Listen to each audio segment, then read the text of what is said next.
Breaking news. মাত্র কিছুক্ষণ আগে বাংলাদেশে ফেরত এসেছেন ডক্টর মোহাম্মদ ইউনূস জাপানের সফর শেষে, আর দেশে পা দিয়েই একটা সুসংবাদ পেয়েছেন। আপনারা জানেন যে এই মুহূর্তে ডক্টর মোহাম্মদ ইউনূসের জন্য সবচেয়ে বড় চ্যালেঞ্জ হচ্ছে বাংলাদেশ জাতীয়তাবাদী দল ওরফে বিএনপির ঘোষিত কর্মসূচিগুলো যখন একের পর এক ডক্টর মোহাম্মদ ইউনূসের সরকারকে চাপ প্রয়োগ করছে, তখন সেই চাপে আরো চাপ তৈরি হয়ে গেছিল যখন জামাত ইসলামের আমির তিনি বলছিলেন জুনের মধ্যেই নির্বাচন হতে হবে, পারলে এর আগে, তবে ডিসেম্বরে সরাসরি তারা বলেনি। একটা অস্থিতিশীল পরিবেশ তখন আরো বড় আকার ধারণ করলো। ডক্টর মোহাম্মদ ইউনূস জাপানের নিক্কেই প্রোগ্রামে গিয়ে তিনি যে বক্তব্য দিয়ে আসলেন, সেই বক্তব্যে একটা ওয়ার্ড লাইন আপ নিশ্চয়ই আপনারা খেয়াল করেছেন, আর সেই ওয়ার্ড লাইন আপ নিয়েও কেউ কেউ বলছেন যে এটার মধ্যে একটা মেসেজ আছে। তিনি বলছিলেন যে প্রথমে হবে সংস্কার, তারপরে হবে বিচার, তারপরে হবে নির্বাচন। তিনটা সিরিয়াল মেনটেন করেছেন। সংস্কার এখনো শেষ হয় নাই, চলমান, তারপর বিচার আওয়ামী লীগের, তারপর হচ্ছে নির্বাচন। আগামী বছর জুনের পর একদিনও সরকার থাকবেন না এতটুকু আশ্বস্ত করলেও আগামী এই অল্প সময়ের মধ্যে বাকি দুইটা কাজ যেটা, এই দুইটা কতটুকু কমপ্লিট করতে পারবেন। তবে আমার ধারণা পরিস্থিতি বদলাতে যাচ্ছে। তবে কেউ কেউ বলছেন জামাতের এমন বক্তব্যের ভ্যালুই বা কতটুকু, তারা তো তাদের এখনো যে নির্বাচনের যে নিবন্ধন, দলীয় নিবন্ধন, সেটাই ফিরে পায়নি। এনসিপির তো নাই, বিএনপি এখন নিবন্ধন আছে, তারা তো ভাই ইলেকশন করবে, কারণ তারা সব দিক থেকে রেডি। দর্শক, বিচারের আগে নির্বাচন হবে না।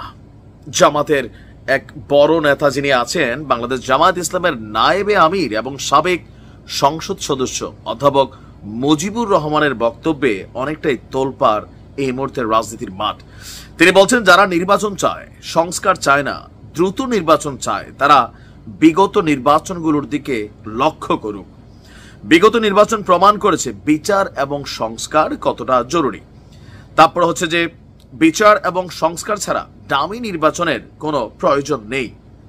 তাই সংস্কার এবং বিচার, আগে সংস্কার, এরপর বিচার, এরপরে হচ্ছে নির্বাচন।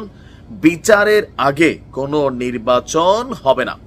তিনি আরো বলেন বিচারের নামে যারা অবিচার করেছে, নিরপরাধ মানুষগুলোকে হত্যা করেছে, তাদের বিচার হওয়া দরকার। বিচারের আগে নির্বাচন হবে না, সংস্কার এবং বিচারের পরেই নির্বাচন হবে, তার আগে কোনো নির্বাচন হবে না। তো আমরা ডক্টর ইউনূসের কথা শুনে জামাত কথা বলে নাকি জামাতের কথায় ডক্টর ইউনূস কথা বলে, এইটাও একটা প্রশ্ন অনেকেই বলছেন, কারণ এই ওয়ার্ড লাইন আপ গুলো সেম, এনসিপি ঠিক সেম লাইন আপে এই কথাগুলো বলেছে।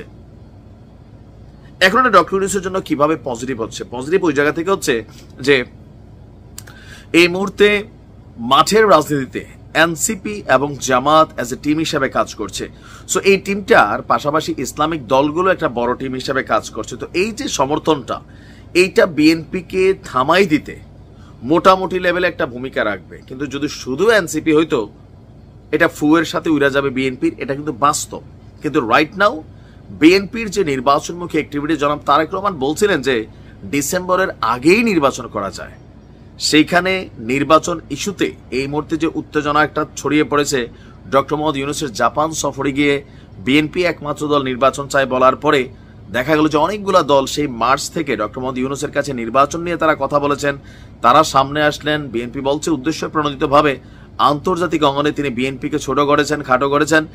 তো এই পরিস্থিতিতে দেশে আসবেন, একটা তো টেনশন আছেই, যাই সেই পরিস্থিতি আবার কোন দিকে যায়, ওইদিকে ইশরাকের ভেজাল, এদিকে সচিবালয়ের ভেজাল, এগুলো পেন্ডিং। তো এর মাঝখানে জামাতের আমিরের এই ভূমিকা, এটা অবশ্যই ওনার জন্য পজিটিভ। তবে এটা কি ওনাদের দলীয় বক্তব্য নাকি অধ্যাপক মুজিব সাহেবের ব্যক্তিগত বক্তব্য, সেটা নিয়ে একটা প্রশ্ন থেকে যায়। তারপরেও কিছুটা সুবাতাস বইছে। ভালো থাকুন।